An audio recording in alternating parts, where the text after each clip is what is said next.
Hi friends, কেমন আছো সবাই? আশা করি সবাই খুব ভালোই আছো। দিদি রান্নাঘর ব্লগ চ্যানেলে তোমাদের সবাইকে ওয়েলকাম। গুড মর্নিং এভরিওয়ান, শুভ সকাল সবাইকে। আজ সকাল সকাল ব্লগটা শুরু করছি। আজ কিন্তু আমাদের যে নতুন ঘর হচ্ছে, সেই ঘরে হচ্ছে ভিতটা মাটি দিয়ে ভরতে হবে। সেই জন্য সকাল সকাল কিন্তু ট্রাকে করে এই যে মাটি আসছে, আর এই দাদারা হচ্ছে মাটিগুলো সব ছড়িয়ে দিচ্ছে। তো জায়গাটা একটু ছোট জায়গা ছিল, সেই জন্য মাটিগুলো আনতে একটু অসুবিধা হচ্ছিল যদিও। তো সারাদিন ধরে এদিকে মাটি আনা চলছিল, আবার কেউ কেউ মাটিগুলো ছড়িয়ে দিচ্ছিল। আবার এদিকে বাকি যে লেবার মিস্ত্রিরা, এরা কিন্তু তাদের নিজেদের কাজ করছিল, কলম তুলছিল। আবার কেউ হচ্ছে ওই যে ভিন লাগানোর জন্য যে ঢালাই হবে তার সাইডে কিন্তু কাঠগুলো লাগাচ্ছিল। তো যাই হোক, কাজ এদিকে চলছিল, এদিকে দুপুরে রান্না হচ্ছিল উনুনে মূলার ডাঁটা দিয়ে আলু, মানে নিরামিষ ছিল। তো সেই জন্য ভাবলাম বিকেলে দিদির রান্নাঘর চ্যানেলের জন্য একটা পিঠার রেসিপি শ্যুট করি, তাই কিন্তু আমি এদিকে বসে পড়েছি। আতপ চাল ভালো করে ধুয়ে নিচ্ছি। আতপ চালগুলো ধুয়ে নিয়েছি। এবার কিন্তু এইভাবে, যেভাবে ভাতের মার আলাদা করি ঠিক সেইভাবে উপর করে রাখবো 10 মিনিটের মতো, যেন ভালোভাবে জলটা ঝরে যায়।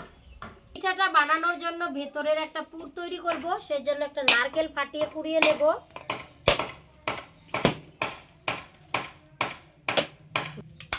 নারকেলটা দারুণ জল হয় নাই।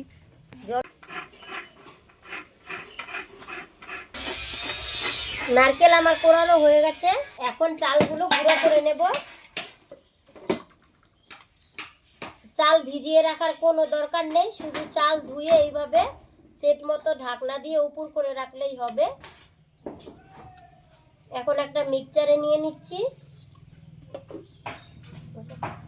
তোমরা চাইলে শিলপাটায় বেটেও গুঁড়ো করতে পারো, আবার চাইলে ঢেকিতেও গুঁড়ো করতে পারো। আমি মিক্সচারে গুঁড়ো করে নিচ্ছি। তারপরে একটা চালনি দিয়ে চেলে নেব। দেখো কত সুন্দর চালের গুঁড়া হচ্ছে। দেখো একদম তাড়াতাড়ি আমার চালের গুঁড়ো করা হয়ে গেল। এখন কিন্তু পিঠা বানাবো। তো চালের গুঁড়োগুলো একটা গামলায় ঢেলে নেই। সবগুলো দিয়ে তো আর আজকে পিঠা বানাবো না, কিছুটা পরিমাণ দিয়ে পিঠা বানাবো, আর বাকিটা শুকিয়ে রেখে দেব। যখন ইচ্ছে হবে তখন বিভিন্ন রকম পিঠা বানাবো। তো আমার চালের গুঁড়াও রেডি, আর নারকেল কোরানোও রেডি। কাপ লিকুইড দুধ দিয়ে দিচ্ছি, বানাতে হবে। তো পুর কিন্তু রেডি। এখন পুরটা নামিয়ে নিচ্ছি।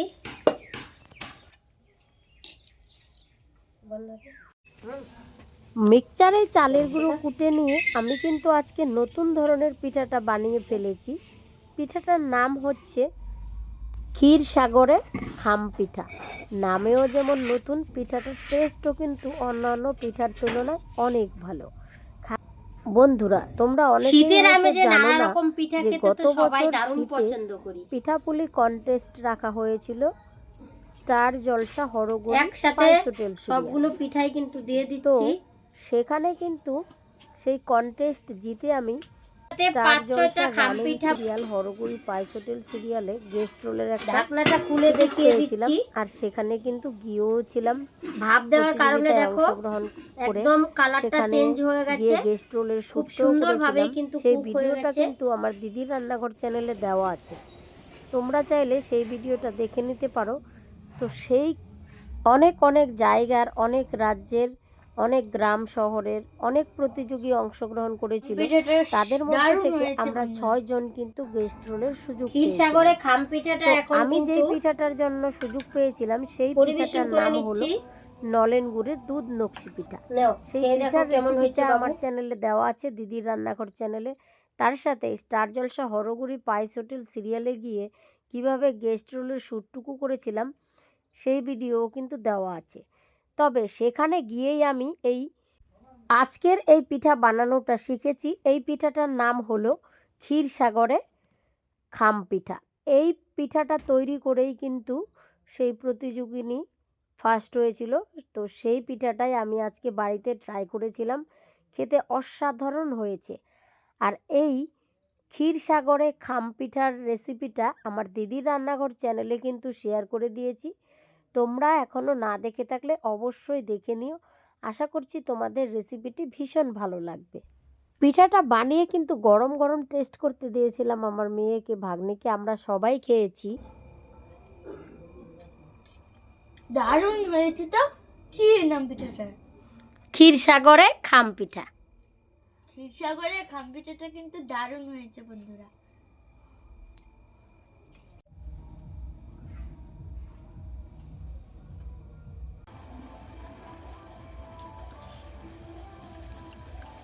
बहुत बढ़िया बना है। मैं फर्स्ट टाइम खा रहा हूँ, मेरे को इसका स्वाद बहुत बढ़िया लगा। मेरी मौसी एकदम, मैं क्या बोलूँ, एकदम अच्छा ही खाना बनाती है। तो ज़रूर ट्राई करना, बहुत टेस्टी बना है। ক্ষীরসাগরের খাম পিঠা একদম টেস্টি হলো। পিঠা টিঠা বানিয়ে আমরা দারুণ আনন্দ করে খেয়ে এদিকে কিন্তু বাড়ির কাজ চলছিলই। আমরা চলে গেছিলাম একটু মাঠে। মাঠ থেকে পালং শাক নিয়ে এসে সন্ধ্যের জন্য তৈরি করেছিলাম পালং পুরি, ফুলকো ফুলকো পালং পুরি, আর সঙ্গে নিরামিষ আলুর দম। তো কোনো কোনো জমিতে কিন্তু পাকা ধান কাটা হয়ে গেছে, আবার কোনো কোনো জমিতে পেকে আছে, কাটবে কাটবে ভাব।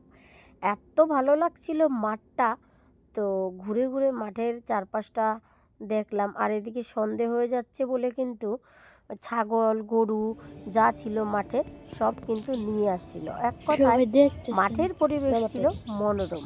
তো যাই হোক, বাড়ি ফিরে এসে পালং পুরি বানাবো। হ্যালো বন্ধুরা, কেমন আছো সবাই? আশা করি সবাই তো ভালোই আছো। কি এই শীতে বাজারে পালং শাক দেখলেই খেতে ইচ্ছে করছে, তাই না? আজ পালং শাক ভাজা নয়, পালং পুরি আর সঙ্গে আলুর দম দিয়ে জমিয়ে খাবো। তো সেই জন্য কিভাবে রান্নাটা করছি পুরো ভিডিওটা দেখতে থাকো। আশা করছি তোমাদের ভীষণ ভালো লাগবে। ফাটাফাটি হয়েছে। পালং পুরিগুলো বানাবোর জন্য পালং শাক তো তুলে নিয়ে এসেছিলাম, তারপরে ধুয়ে টুয়ে চট জলদি আর এদিকে সব কিছু রান্না একবারে জন্য সব গুছিয়ে নিয়ে বসে গেছিলাম। আর তত্তর করে কিন্তু গরম গরম পালং পুরির সঙ্গে নিরামিষ তরকারি রান্না করে আমরা সবাই মিলে জমিয়ে খেয়েছিলাম। তো এই যে পালং পুরির রেসিপিটা অলরেডি কিন্তু দিদির রান্নাঘর চ্যানেলে আমি শেয়ার করে দিয়েছি। তোমরা অবশ্যই দিদির রান্নাঘর চ্যানেলে গিয়ে এই রেসিপিটা একবার দেখে নিও। আর এই ঠান্ডাতে পালং শাক থাকতে থাকতেই, পালং শাকের সিজন শেষ হওয়ার আগেই পালং পুরি বানিয়ে খাবে নিরামিষ আলুর দমের সঙ্গে। তারপর অবশ্যই কমেন্টে জানাবে কেমন ছিল আমার এই আজকের রেসিপিটা। তো আজকে কিন্তু একদিনে দুটো রেসিপি শেয়ার করেছিলাম, যেহেতু দুপুরে নিরামিষ রান্নাবান্না ছিল, তো ঠিকমতো খাওয়া দাওয়া হয়নি কারোরই। সেই জন্য বিকেলে হচ্ছে ওই দুধ ক্ষীরসাগরে খাম পিঠাটা তৈরি করে খেয়েছি। তারপরে মাঠ থেকে পালং শাক এনে পালং পুরি আর সঙ্গে নিরামিষ আলুর দম করেছিলাম। তোমরা কিন্তু চাইলে পালং শাক কিনে এনেও করতে পারো। পালং পুরিটা যাকেই খাওয়াবে দারুণ প্রশংসা করবে এই ঠান্ডাতে। আর বিশেষ করে বাচ্চারা তো পালং শাক খেতে চায় না, বা কোনো শাকই খেতে চায় না। এইভাবে পালং শাক দিয়ে যদি পুরি করে দাও, ওরা কিন্তু একটার জায়গায় 4টে চেয়ে খাবে। এতে দুটোই লাভ হয়ে যাচ্ছে, খাওয়াও হয়ে যাচ্ছে, পুরিও খাওয়া হয়ে যাচ্ছে, আর পালং শাকও খাওয়া হয়ে যাচ্ছে। আলুর দমটা কষা কষাই হবে, ততক্ষণ ফোটাবো যতক্ষণ না পর্যন্ত আলুগুলো ভালোভাবে সেদ্ধ হয়ে যায়। আর 2 মিনিটের মতন কুক করে নামিয়ে নিলেই কিন্তু আমার আলুর দম হয়ে যাবে।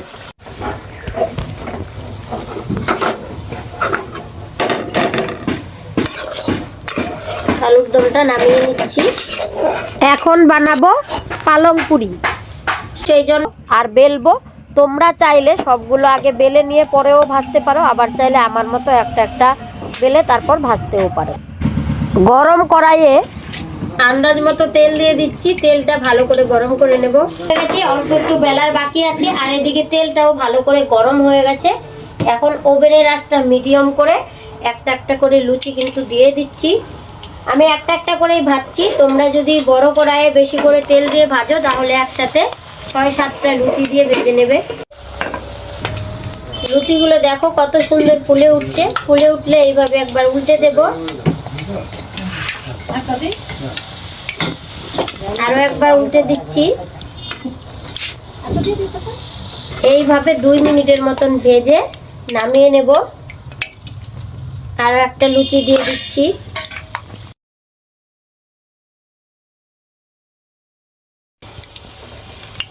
তোমরাও যদি রেসিপি ফলো করে লুচিগুলো ভাজো, এরকম ফুলকো ফুলকো লুচি কিন্তু হবে। আর এই পালং লুচি বা পালং পুরিগুলো খেতে কিন্তু দারুণ টেস্টি হয়। আর সঙ্গে যদি থাকে আলুর দম তাহলে তো আর কোনো কথাই নেই। দেখো বন্ধুরা কতটা সুন্দর হয়েছে।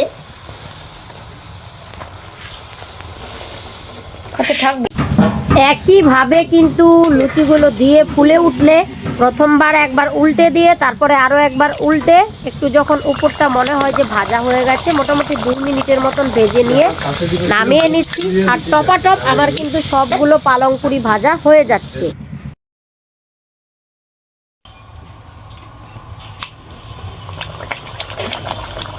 ফুলছে, খালি মুখটাকে ফুলায় আপনারা পুরি ছাড়বেন। মুখ ফুলান লাগতো না, গালটাই ফুলছে, এদিকে দে। গাল ফুলছে। তো বন্ধুরা আমার বাবার কাছ থেকে পয়সা দেয়। দারুণ নে দে। নিরামিষ ভাত দিয়ে শুরু বলে তো না সকলের মন একদম কম সময়ে খুব তাড়াতাড়ি কিন্তু এই পালং পুরিগুলো ভাজা হয়ে যায় আর খেতে কিন্তু দারুণ টেস্টি হয়। দেখো কতটা ফুলকো ফুলকো পালং পুরি কিন্তু হয়ে গেছে। আলুর দম তো আগেই রেডি, এখন শুধু আলুর দমের সাথে এই পালং পুরিগুলো পরিবেশনের পালা। ছোট্ট একটা পালং পুরি, দেখতে কিন্তু দারুণ। সব 2 কাপ আটা দিয়ে দেখো 2 প্লেট ফুলকো ফুলকো পালং পুরি কিন্তু আমার ভাজা হয়ে গেল। আর আলুর দম তো আগেই রান্না করে ফেলেছি, এবার আলুর দমের সাথে এই পালং পুরি গুলো পরিবেশনের পালা। তো চলো এখন পরিবেশন করি। পরবর্তীতে আমার মেয়েকেই আগে টেস্ট করতে দেব। আমার মেয়ে কিন্তু লুচি খুব করতে দিচ্ছি, আমার মেয়ে কিন্তু আজকে এই পুরিগুলো খুব পছন্দ করে। পরের ভিডিওতে, ততক্ষণের জন্য তোমরা সকলেই ভালো থেকো, সুস্থ থেকো, টাটা। পালং পুরির সাথে আলুর দমটা যা হয়েছে না, কি বলবো বন্ধুরা। পরে মেয়ে কিন্তু আলুর দমটা পেয়ে দারুণ খুশি, খেতেও নাকি দারুণ হয়েছে। তো অবশ্যই রেসিপি ফলো করে বাড়িতে ট্রাই করো।